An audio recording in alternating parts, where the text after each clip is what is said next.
човечки момент. Да. Ние ќе одиме со некои детали, овде има многу, таму уште повеќе.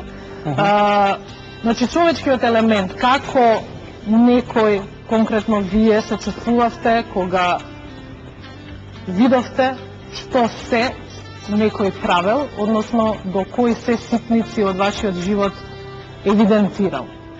Кој беше човечкиот момент? Знаете, Шок, ова може да биде, омраза. ова може да биде не се 100 моменти, тоа стануваат делови од животот кои што ја менјаваат свеста. Знаете, луѓе влегуваат после вакви сознанија во параноја, се доведува во прашање скреноста на било кој контакт. Си помислувате дека некој доаѓа да контактира да биде во ваша близина затоа што некој му дал налог, а за тоа постојат документи во другава папка дека постоеле луѓе кои што разговарале со мене, кои потоа разговорите ги пренесувале, односно ги ставале на хартија и така всушност направиле еден многу прецизен дневник за тоа што ние сме правеле во одреден период од животот. Сега, реперкусиите излегуваат надвор од собствената личност, затоа што ние се дружиме. Сите ние имаме семејства. Во оперативните планови кои што се подготвувани, инволвирани се и нашите блиски од семејствата, исто така и блиските контакти, пријателите и другарите.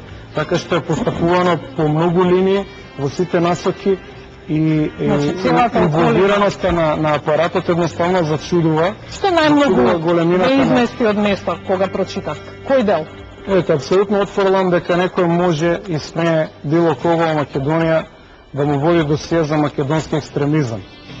Знаете, да водиме досие за некој пакистански екстремизам во Македонија, државата случајно изберена, карикирам, или конгоански екстремизам во Македонија, тогаш би било интересно да кажеме дека ете државните служби ги штитат државните интереси од некакви странски влијанија и го штитат уставниот поредок. Меѓутоа, да водите досие за студенти кои што со завриена крв и идеалистички погледи на светот сакале нешто да променат во оваа држава преку обичен протест, за мене е апсолутен нонсенс и неприфатливо. Уште повеќе што делот тоа досие покажува дека тие служби и вршат политички констатации.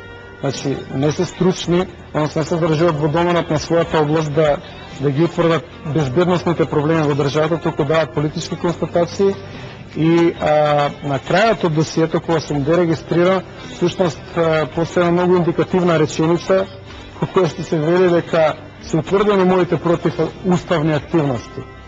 Сега се доведуваме во една многу неизгодна состојба. Ако се сложиме дека е тоа така, јас ќе требаше да бидам гонет кривично и веројатно да завршам во затвор.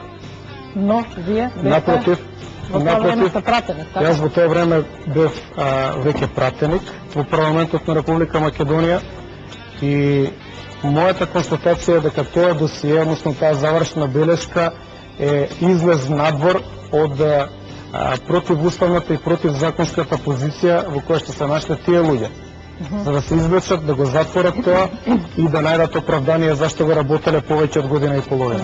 Евидентиран сте под името Марта, така и реков досие Марта.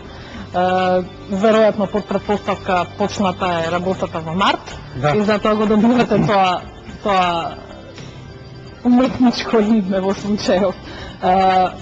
Ми треба жив пример, ако треба ќе ви ги дадам овие во рака да чисто буквално бидејќи се водени во диалошка форма и така натаму да одберете парче кое што